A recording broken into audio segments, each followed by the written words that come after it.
Hello বন্ধুরা, আশা করি সবাই ভালো আছেন। কম্পিউটার শিক্ষা 24 চ্যানেলে আপনাদেরকে স্বাগতম। আজকের ভিডিওতে আমি আলোচনা করব কিভাবে আমাদের ফোল্ডার আমরা সিকিউরিটি লাগিয়ে রাখতে পারি। তো এখানে দেখেন একটি নিউ ফোল্ডার রয়েছে, তো এটা আমি ওপেন করব। তো এখানে দেখেন কিছু ডকুমেন্ট রয়েছে। তো আমরা যদি এই ফোল্ডারটি সিকিউরিটি দিয়ে রাখি তো এই ফোল্ডারটি ওপেন হবে না এবং ডিলিটও করা যাবে না। তো আমরা ফোল্ডারের সিকিউরিটি কিভাবে লাগাবো ওইটা শিখে নিব। প্রথমে আমরা এই ফোল্ডারের ভিতর রাইট ক্লিক করব, তারপর এখানে দেখেন প্রপার্টিজ অপশন রয়েছে, তো আমরা প্রপার্টিসে যাব। যাওয়ার পর এখানে আমরা সিকিউরিটি অপশনে যাব। যাওয়ার পর এখানে দেখেন সিস্টেম রয়েছে, তারপর অ্যাডমিন রয়েছে, অ্যাডমিনিস্ট্রেটর রয়েছে। তো আমরা প্রথমে সিস্টেমে ক্লিক করব। তো এখানে সিস্টেমে ক্লিক করাই রয়েছে। এবার আমরা এডিট অপশনে যাব। এডিটে যাওয়ার পর এখানে দেখেন পারমিশন ফর সিস্টেম রয়েছে, তো আমরা এটাতে টিক দিয়ে দিব।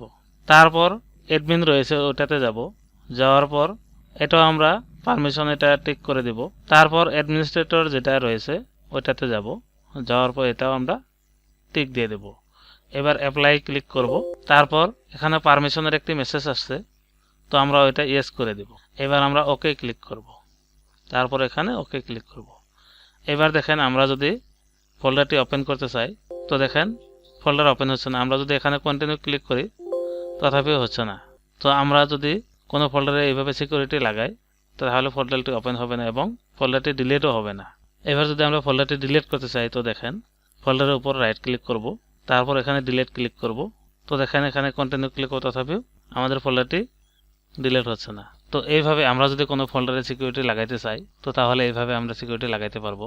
তো আশা করি একটি ফোল্ডারে কিভাবে সিকিউরিটি লাগানো যায় ওইটা বুঝতে পারছেন। তো আজকের টপিক্সের আলোচনা এতটুকুই। আশা করি ভিডিওটা ভালো লেগেছে। তো ভিডিওটা ভালো লাগলে লাইক করবেন, কমেন্ট করে মতামত জানাবেন, বন্ধুদের সাথে শেয়ার করবেন এবং পরবর্তী এই ধরনের কম্পিউটার রিলেটেড টিউটোরিয়াল পাওয়ার জন্য চ্যানেলটি অবশ্যই সাবস্ক্রাইব করে নেবেন। আর পাশে থাকা বেল বাটনটি প্রেস করে ওখানে অল প্রেস করে রাখবেন পরবর্তী ভিডিও নোটিফিকেশন পাওয়ার জন্য। Thank you.